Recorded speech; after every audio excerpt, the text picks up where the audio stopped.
ಸಕ್ಕರೆ ಕಾಯಿಲೆಗೆ ಮನೆ ಮದ್ದು ಈ ಹುಳಿ ಜುನ್ಕ. ವೆಲ್ಕಮ್ ಬ್ಯಾಕ್ ಟು ಸುಷ್ಮಾ ಕುಟುಂಬ ಚಾನಲ್. ಪ್ಲೀಸ್ ನನ್ನ ಚಾನಲ್ನ ಸಬ್ಸ್ಕ್ರೈಬ್ ಮಾಡಿ, ಶೇರ್ ಮಾಡಿ, ಕಾಮೆಂಟ್ ಮಾಡಿ, ಇಷ್ಟ ಆದರೆ ಒಂದು ಲೈಕ್ ಮಾಡಿ ಫ್ರೆಂಡ್ಸ್. ಹೌದು, ಸಕ್ಕರೆ ಕಾಯಿಲೆಯವರು ಏನು ತಿನ್ನಬೇಕು ಅಂತ ಯೋಚನೆ ಮಾಡ್ತಾಯಿದ್ದೀರಾ? ಬನ್ನಿ, ಹುರುಳಿ ಕಾಳಿನ ಜುನ್ಕವನ್ನು ರೊಟ್ಟಿ ಜೊತೆ ತಿಂದರೆ ನಿಮ್ಮ ಶುಗರ್ ಒಂದೇ ದಿನದಲ್ಲಿ ಜರ್ರ ಅಂತ ಇಳಿದೋಗುತ್ತೆ ಫ್ರೆಂಡ್ಸ್. ಅದಕ್ಕೆ ಏನೇನೆಲ್ಲ ಇಂಗ್ರೀಡಿಯೆಂಟ್ಸ್ ಬೇಕು ಅಂತ ಒಂದೊಮ್ಮೆ ನೋಡ್ಕೊಂಡು ಬರೋಣ. ಕಾಯಿ, ಹಸಿರು ಮೆಣಸಿನ್ಕಾಯಿ, ಟೊಮೊಟೊ, ಸಬ್ಬಸಿಗೆ ಸೊಪ್ಪು, ಈರುಳ್ಳಿ ಮತ್ತು ಕರಿಬೇವಿನ ಸೊಪ್ಪು, ಹಾಗೆ ಹುಣಸೆ ಹಣ್ಣಿನ ರಸ, ಹುಣಸೆ ಹಣ್ಣನ್ನು ಮತ್ತು ಚಿಕ್ಕ ಚಿಕ್ಕ ಪೀಸ್ಗಳ ಮಾಡಿಟ್ಕೊಂಡಿರೋ ಬೆಳ್ಳುಳ್ಳಿ, ಹಾಗೆ ಹುಳಿ ಜುನ್ಕದ ಪೌಡರು. ಹುಳಿ ಜುನ್ಕದ ಪೌಡರು ನಿಮ್ಗೆ ಯಾರು ಬೇಕು ಅಂತ ಅಂದರೆ ಕಮೆಂಟ್ ಸೆಕ್ಷನಲ್ಲಿ ಕಮೆಂಟ್ ಮಾಡಿ ಫ್ರೆಂಡ್ಸ್. ಹುಳಿ ಜುನ್ಕದ ಪೌಡರು ಹೇಗೆ ಮಾಡೋದು ಅಂತ ನೆಕ್ಸ್ಟ್ ವಿಡಿಯೋದಲ್ಲಿ ಶೇರ್ ಮಾಡ್ತೀನಿ ಫ್ರೆಂಡ್ಸ್. ಬನ್ನಿ, ಹೇಗೆ ಮಾಡೋದು ಹುಳಿ ಜುನ್ಕನ ಅಂತ ನೋಡ್ಕೊಂಡು ಬರೋಣ. ಗ್ಯಾಸ್ ಸ್ಟವ್ನ ಹಚ್ಚಾದಮೇಲೆ ಅದಕ್ಕೊಂದು ಚಿಕ್ಕದೊಂದು ಕುಕ್ಕರ್ ಇಡಿ. ಅದು ತಳ ಕಾದಾದಮೇಲೆ ಸ್ವಲ್ಪ ಎಣ್ಣೆ ಹಾಕಿ, ನಾನು ಬಳಸೋದು ಕೋಕೋನಟ್ ಆಯಿಲ್ ಫ್ರೆಂಡ್ಸ್, ಹಾಗಾಗಿ ಸ್ವಲ್ಪ ಕೋಕೋನಟ್ ಆಯಿಲ್ ತೊಗೊಂಡಿದ್ದೀನಿ. ನೀವು ಮನೇಲಿ ಯಾವ ಆಯಿಲ್ ಯೂಸ್ ಮಾಡ್ತೀರೋ ಆ ಆಯಿಲ್ನ ಯೂಸ್ ಮಾಡಿ. ಅದಾದಮೇಲೆ ಸ್ವಲ್ಪ ಸಾಸಿವೆ ಹಾಕಿ, ಸಾಸಿವೆ ಸಿಡಿದಾದ್ಮೇಲೆ ಕರಿಬೇವಿನ ಸೊಪ್ಪು ಚಿಟಪಟ ಅಂತ ಸಿಡಿದಾದ್ಮೇಲೆ ಕಡಲೆ ಬೀಜನೂ ಚೆನ್ನಾಗಿ ಆಯಿಲಲ್ಲಿ ಫ್ರೈ ಮಾಡ್ಕೊಳ್ಳಿ.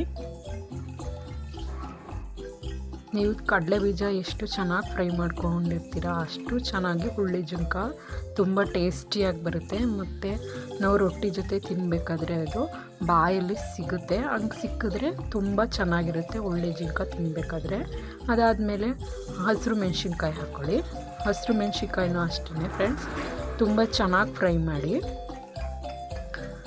ಅದಾದಮೇಲೆ ನೀವು ತೊಗೊಂಡಿರೋ ಸಬ್ಬಸಿಗೆ ಸೊಪ್ಪನ್ನ ಹಾಕಿ ಅದನ್ನು ಸಹ ಚೆನ್ನಾಗಿ ಫ್ರೈ ಮಾಡಿ ಫ್ರೆಂಡ್ಸ್. ಆ ಸಬ್ಬಸಿಗೆ ಸೊಪ್ಪು ತಿಂತಾಯಿದ್ರೆ ಅದ್ರ ಫ್ಲೇವರು ತುಂಬ ಚೆನ್ನಾಗಿರುತ್ತೆ.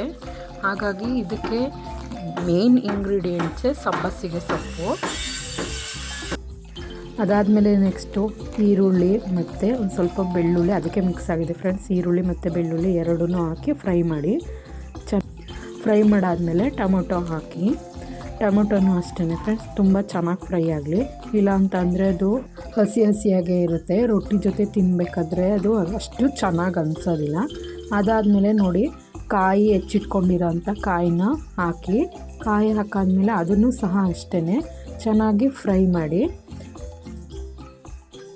ಈ ಹುರುಳಿ ಜುನ್ಕಕ್ಕೆ ಮೇನ್ ಇಂಗ್ರೀಡಿಯೆಂಟ್ಸೇ ಕಾಯಿ ಮತ್ತು ಸಬ್ಬಸಿಗೆ ಸೊಪ್ಪು.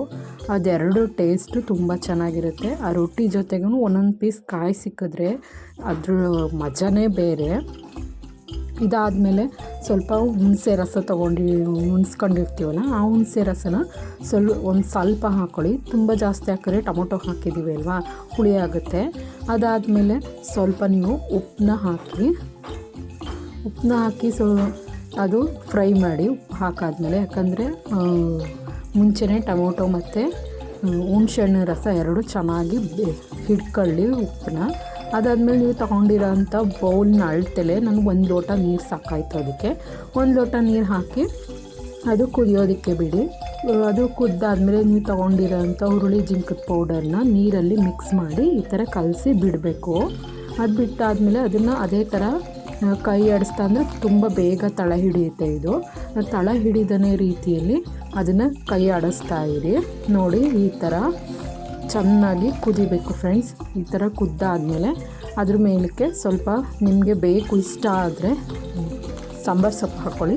ಇಲ್ಲ ಅಂತ ಅಂದರೆ ಏನೂ ನೆಸೆಸಿಟಿ ಇಲ್ಲ, ಯಾಕಂದರೆ ಇದಕ್ಕೆ ಮೇನ್ ಇಂಗ್ರೀಡಿಯೆಂಟ್ಸೇ ಸಬ್ಬಸಿಗೆ ಸೊಪ್ಪು ಫ್ರೆಂಡ್ಸ್.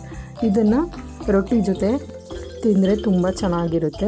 ಈ ಕಾಂಬಿನೇಷನ್ನು ರೊಟ್ಟಿಗೆ ಮಾತ್ರ ಬಿಟ್ಟರೆ ಇನ್ಯಾವ್ದ್ರ ಜೊತೆನೂ ಈ ಹುರುಳಿ ಜುನ್ಕ ಚೆನ್ನಾಗಿರಲ್ಲ. ಫೈನಲಿಯಾಗಿ ನೋಡಿ, ನಮ್ಮ ಹುರುಳಿ ಜುನ್ಕ ಈ ಥರ ರೆಡಿಯಾಗಿದೆ. ಇದು ಶುಗರ್ ಇರೋರಿಗೆ ಅಂತಲೇ ಅಲ್ಲ, ಎಲ್ಲರಿಗೂ ತುಂಬ ಒಳ್ಳೆಯದು ಫ್ರೆಂಡ್ಸ್. ಒಂದು ಸರಿ ಟ್ರೈ ಮಾಡಿ, ಹೇಗಿತ್ತು ಅಂತ ಕಾಮೆಂಟ್ ಬಾಕ್ಸಲ್ಲಿ ಕಾಮೆಂಟ್ ಮಾಡಿ ಫ್ರೆಂಡ್ಸ್. ಪ್ಲೀಸ್ ಲೈಕ್ ಮಾಡಿ, ಶೇರ್ ಮಾಡಿ, ಬೆಲ್ ಐಕಾನ್ ಒತ್ತುವ ಮೂಲಕ ಸಬ್ಸ್ಕ್ರೈಬ್ ಆಗಿ.